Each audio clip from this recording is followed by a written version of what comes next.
Halo semua, kembali lagi di channel Bochnime. Sebelum kita mulai, klik tombol subscribe dan aktifkan notifikasinya supaya kalian tidak ketinggalan info dan teori terbaru mengenai One Piece. Sekarang lanjut ke pembahasan. Kali ini Mimin Bochnime melanjutkan scene selanjutnya. Oh ya, sebelum biar terus bisa berinteraksi dengan kalian, subscribe di channel ini ya, dan bantu ramain video Mimin juga. Oke, yuk kita bikin One Piece makin rame lagi. Scenes kembali memperlihatkan kelanjutan pertempuran di Mary Joa setelah Gorosei Nusjuro melibatkan diri. Sebagaimana Mimin bahas pada video sebelumnya, yang berjaga di depan pintu utama Mary Geois adalah Jupiter dan Warkuri. Kedua Gorosei itu bertarung melawan Dragon, pemimpin Lunarian, pemimpin Buccaneer, dan salah satu ketua kelompok pemberontak yang menjadi sekutu terkuat pasukan revolusi. Setelah pertarungan berlangsung dengan sengit selama beberapa waktu, ada momen di mana dua Gorosei itu bisa dihempaskan, baik oleh Dragon maupun sekutunya. Sehingga tak ada lagi orang yang berjaga di bagian depan pintu utama Mary Geois. Nah, Nusjuro yang bisa merasakan hal itu pun bergesit ke sana dengan kecepatan tinggi sehingga dia melibatkan diri juga dalam pertempuran di area luar. Sang Gorosei itu memakai mode hybrid Bakuzan seperti yang pernah dia perlihatkan di Pulau Egghead yang lalu. Dalam mode tersebut dia bisa bergerak dengan sangat cepat sehingga pada awalnya Dragon cukup kesulitan untuk menangani kecepatan itu. Namun seiring berjalannya waktu, Dragon mampu untuk membaca dan merespon dengan tepat pergerakan dari Nusjuro. Sang pemimpin pasukan revolusi itu pun mulai membalas serangan-serangannya sehingga pertarungan akan berjalan dengan sangat menarik karena kedua karakter ini memiliki kecepatan yang sangat luar biasa. Dari area lain ada Koshiro bersama dengan Sabo, Karasu, dan seorang sekutu pasukan revolusi yang sedang bertarung melawan Saturn. Ketika Gorosei Nusjuro baru keluar dari dalam kastil tadi, sekilas Koshiro bisa melihat pedang yang dia pakai. Walau dari jarak yang cukup jauh, Koshiro juga dapat merasakan ada semacam aura menakutkan dari pedang tersebut. Pedang milik Nusjuro itu memang bukan pedang biasa. Pedang itu adalah Shodai Kitetsu, generasi pertama dari garis pedang Kitetsu yang terkutuk. Pedang tersebut juga masuk ke dalam kelas pedang terbaik, yakni 12 Saijo Owazamono, setara dengan pedang Yoru milik Mihawk. Jadi wajar seorang ahli pedang seperti Koshiro bisa merasakan aura yang tidak biasa dari pedang milik Nusjuro itu. Ketika merasakan hal tersebut, fokusnya sempat teralihkan sehingga hampir saja dia terkena serangan dari Saturn. Tapi untung saja Sabo bergerak dengan sangat cepat untuk menolong Koshiro. Koshiro pun meminta maaf kepada Sabo, lalu dia akan bertarung dengan lebih fokus lagi. Sementara itu, di area dekat pintu utama Mary Geois, orang yang menjadi sekutu terkuat pasukan revolusi bersama dengan pemimpin Lunarian dan pemimpin Buccaneer ingin ikut juga dalam menghadapi Nusjuro. Namun mereka tidak bisa melakukan itu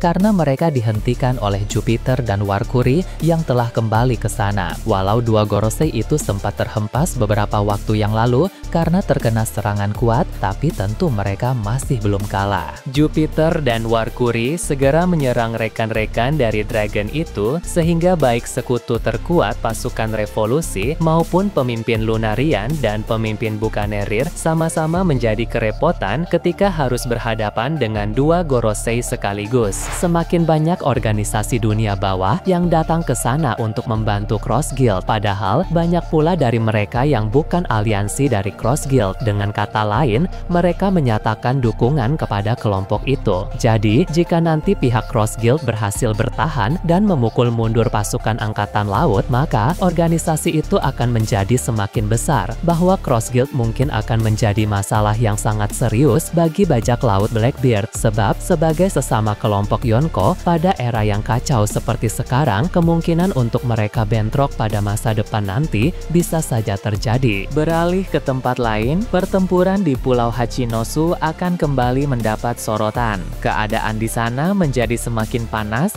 karena ada banyak aliansi Blackbeard yang terus berdatangan. Sebagaimana Mimin bahas pada video sebelumnya, Blackbeard menyembunyikan sebagian besar aliansinya di pulau-pulau terdekat Hachinosu untuk melakukan serangan kejutan. Jadi, aliansi yang awalnya muncul bersama Shiki dan yang lain itu hanya sebagian kecil saja. Nah, kini sebagian besarnya lagi mulai berdatangan ke sana. Karena beberapa waktu yang lalu, Van Augur sudah memberi mereka tanda melalui Denden Mushi memiliki spesial. Tidak hanya para aliansi saja, bajak laut Blackbeard juga punya unit rahasia yang berisi puluhan pengguna kekuatan buah iblis yang sudah mendapatkan pelatihan khusus. Unit itu juga sudah dipanggil untuk datang, sehingga kekuatan tempur pihak bajak laut Blackbeard menjadi semakin besar. Di salah satu area pulau, Garp dan Bogart bertarung bersama melawan banyak musuh. Aksi dari mereka berdua sangat memukau dan sukses mengalahkan banyak orang di sana. Namun, jumlah musuh yang harus dihadapi tetaplah masih sangat berlimpah.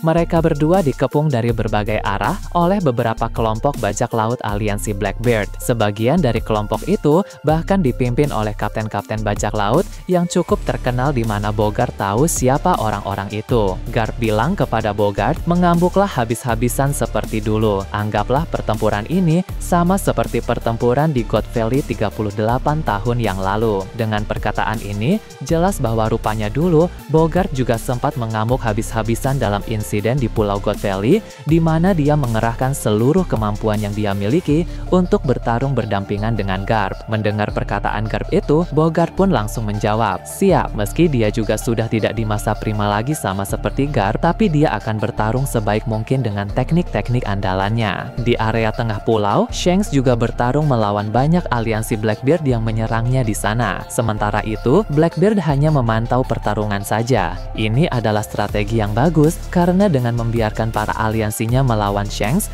Blackbeard mendapatkan waktu untuk mengumpulkan tenaga sekaligus menguras tenaga Shanks. Sebab musuh-musuh yang datang itu sangat banyak dan sebagian dari mereka pun juga orang-orang yang kuat. Sehingga walau sang spasi tetap akan menang, tapi pertempuran melawan para aliansi Blackbeard yang sangat banyak itu tetaplah akan menguras energinya. Saat ini di sisi Blackbeard juga ada beberapa komandan Titan yang keluar dari dalam bangunan tengkorak. Di sana ada Jesus Burgess, Katarina Devon, dan juga Van Augur. Sebelumnya, komandan-komandan Titan itu bertarung melawan para kru inti bajak laut di dalam bangunan tengkorak. Tapi para kru sang itu sudah pergi keluar dari bangunan tengkorak di tengah pertarungan ketika mereka menyadari bahwa ada masalah serius yang terjadi di bagian luar Pulau Hachinosu. Mereka pun berpencar melawan para aliansi Blackbeard yang menerobos dari berbagai sisi. Grup bajak laut yang tersisa di bangunan tengkorak hanyalah Jesus Burgess saja yang sedang bertarung melawan Avalo Pizarro. Mengapa dia tidak ikut keluar? Karena dia tidak bisa membiarkan Avalo Pizarro bergabung dengan Pulau Hachinosu lagi. Sebab memang jika Avalo Pizarro menggunakan kekuatan buah iblisnya dan menyatu dengan pulau, maka hal itu akan membawa dampak yang sangat buruk. Sehingga Jesus Burgess harus tetap bertarung secara langsung melawan Avalo Pizarro di sana agar dia tidak bisa menyatu dengan pulau lagi. Di bagian luar, para komandan Titan yang sudah berdiri di samping Blackbeard pun memantau keadaan juga. Mereka pun bilang rencana dari Blackbeard memang sangat bagus karena sekarang pihak mereka telah menjadi lebih unggul. Devon juga bertanya apakah sebaiknya dia juga ikut menyerang Shanks yang sedang melawan para aliansi itu. Blackbeard pun mengingatkannya untuk tidak gegabah. Meski Shanks sedang dikepung oleh banyak aliansi Blackbeard, tapi dia tetap bisa mengatasi keadaan dengan sangat baik. Jadi jika Devon mencoba mendekati Shanks, Devon juga berpotensi terkena tebasan Shanks yang sangat kuat. Di dalam bajak laut Blackbeard saat ini, yang level kekuatannya bisa berhadapan dengan Shanks hanya Blackbeard sendiri saja. Para komandan Titan yang lain tidak akan ada kesempatan untuk menang melawan Shanks. Namun tak lama berselang, secara tiba-tiba ada seseorang yang menyerang ke arah Shanks selain para aliansi Blackbeard itu. Orang tersebut ternyata adalah Kuzan. Sebelumnya, Kuzan telah dilempar ke dalam tanah oleh Garp dengan teknik Blue Hole, tapi tentu dia masih belum kalah.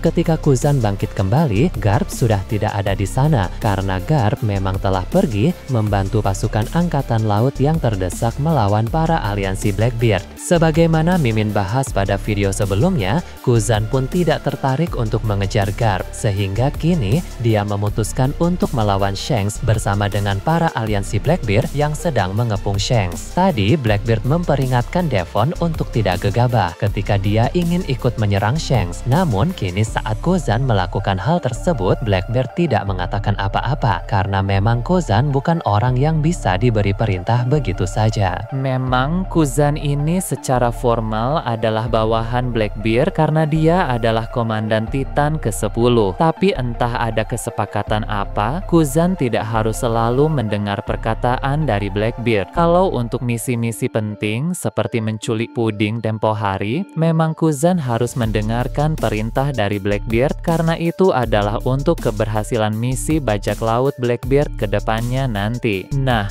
namun sekarang di situasi di mana Kuzan memutuskan untuk menyerang Shanks itu tidak ada kaitannya dengan rencana atau misi bajak laut Blackbeard, sehingga Blackbeard pun tidak melarang Kuzan dan membiarkannya begitu saja. Memang Blackbeard tahu bahwa Shanks lebih kuat daripada Kuzan, tapi Kuzan bukanlah orang yang bisa kalah dengan mudah. Jadi menurut Blackbeard, aksi Kuzan ini bagus untuk semakin merepotkan Shanks dan membuat tenaganya menjadi semakin terkuras lagi. Jadi dia pun membiarkan Kuzan untuk berbuat sesukanya. Berpindah ke area lautan, diperlihatkan kembali kapal bajak laut Big Mom yang sedang berlayar. Di samping kapal bajak laut Big Mom itu pun ada kapal bajak laut BG yang sedang berlayar bersama dengan mereka. Karena memang Capone BG sudah bersepakat dengan Katakuri untuk membantu mereka dalam misi penyelamatan puding di Pulau Hachinosu. Di kapal bajak laut Big Mom itu juga ada Marco yang sudah bersekutu dengan Katakuri, dan baru-baru ini mereka membaca berita di koran bahwa markas besar angkatan laut sedang sepi karena banyak pasukan yang bertugas keluar, yang mana berarti penjara Impel Down juga sedang sepi penjagaan.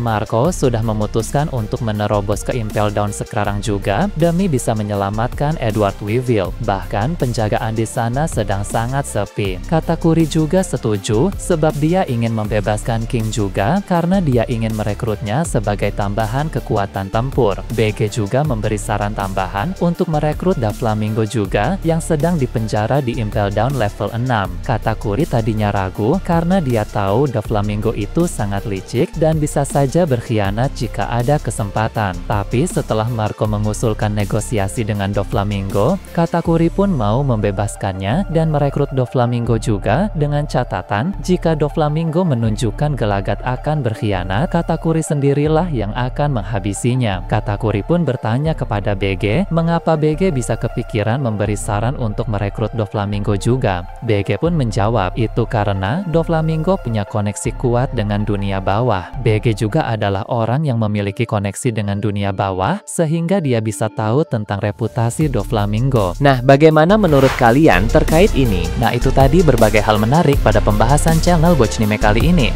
Menurut kalian bagaimana? Silahkan tulis di kolom komentar di bawah. Oke, segitu saja untuk pembahasan kali ini. Jangan lupa like, share, dan subscribe untuk video menarik selanjutnya. Peaceful World!